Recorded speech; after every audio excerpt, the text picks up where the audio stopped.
Can a spider bite give you powers? Did it! I really have super strength! Ah! You wake up with 2 tiny puncture marks on your arm, a red welt spreading like a volcanic crater. Your brain does what every brain raised on comic books does. It goes straight to the fantasy. This is it, your origin story. Tomorrow, you'll be wall crawling, web slinging, sensing danger with some mystical spider sense. Spoiler alert, you won't. What you'll actually get is pain, swelling, maybe necrosis where your flesh literally rots off in a spreading black crater. If you're really unlucky, a fun ER trip where they'll pump you full of anti-venom while your nervous system misfires like a car with sugar in the gas tank. Spider bites don't give you powers. They give you medical bills and a deep fear of checking behind the toilet. Let's dig into the science and the cold truth about what actually happens when a spider bites you. Understand what spider venom actually does. Spider venom isn't magic serum. It's a chemical cocktail designed for one job: turn prey into a protein smoothie so the spider can slurp it up like a tiny vampire with 8 legs and 0 remorse. Here's what's in that fang juice.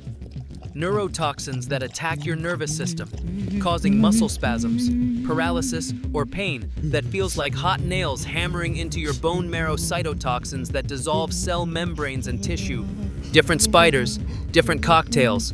A black widow's venom is heavy on neurotoxins. That's why victims get muscle cramps so severe they think they're having a heart attack. Brown recluse? That's the cytotoxin special. The bite site doesn't just hurt, it dies. The tissue blackens and rots away, leaving a crater that takes months to heal. The science. Venom is optimized to kill insects and small mammals. You're massive compared to a spider's usual prey. When a spider bites you, it's using chemical warfare designed for something a fraction of your size. You're getting a dose meant to drop a cricket, not unlock superpowers. Know which spiders can actually mess you up. Good news, most spiders are harmless. Out of 50,000 spider species, only about 12 can cause real medical harm to humans. The rest are basically angry decorations with legs. The black widow, shiny black body, red hourglass marking. Venom 15 times more potent than a rattlesnake's, but she injects so little that most bites aren't fatal. You'll still feel it though. Muscle cramps, nausea, sweating. It's called latrodectism, and it's miserable. The brown recluse, small brown violin-shaped marking. This is the necrosis specialist. The bite might not hurt at first, then hours later, the site turns red, then purple, then black. Necrosis spreads like spilled ink. No anti-venom exists, you just ride it out. The Sydney funnel web spider. Australia, obviously. This one's aggressive, and its venom can kill in 15 minutes if untreated. Muscle spasms, drooling, respiratory failure. Anti-venom has made deaths rare, but this spider doesn't negotiate.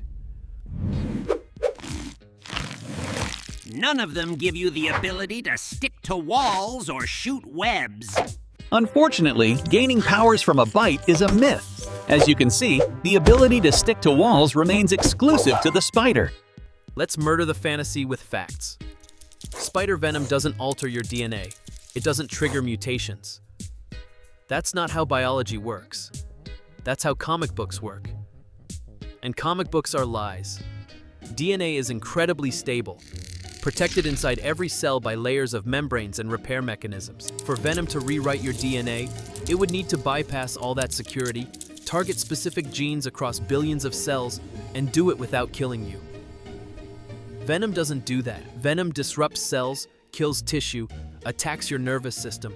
It's destruction, not creation. And even if spider venom could edit your genes, it wouldn't give you spider abilities. Human biology and spider biology are fundamentally incompatible. Spiders climb walls because they have tiny hairs called setae that use van der Waals forces to stick to surfaces. You have skin. Smooth, useless, definitely not sticking to walls skin. Spiders are strong for their size because of the square-cube law. As size decreases, strength to weight ratio increases. Scale a spider to human size, and it would collapse under its own weight. Its exoskeleton would crack. It would suffocate in minutes. Physics doesn't care about your superhero dreams. The science, genetic mutations happen through radiation, chemical mutagens, or controlled viral gene therapy in a lab. Not from a spider bite at 2 a.m. And mutations are almost always harmful. Cancer is a mutation. Superpowers? Fiction. Get medical help the smart way. If you think you've been bitten by a dangerous spider, get help. But do it smart. Catch the spider if you can. Kill it, trap it, photograph it. Identification matters. Treatment changes based on species. Clean the bite site with soap and water. Ice the area to slow venom spread and reduce swelling. Elevate the affected limb above heart level. Do not cut the bite open. Do not try to suck out venom.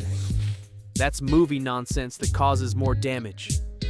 Do not apply a tourniquet unless you're dealing with a funnel web and help is hours away. Go to the ER if you have severe pain, muscle cramps, difficulty breathing, chest pain, spreading redness, or if the bite site turns black. These are signs of serious envenomation or infection. You need professionals with anti-venom and a deep respect for how much spiders can ruin your day.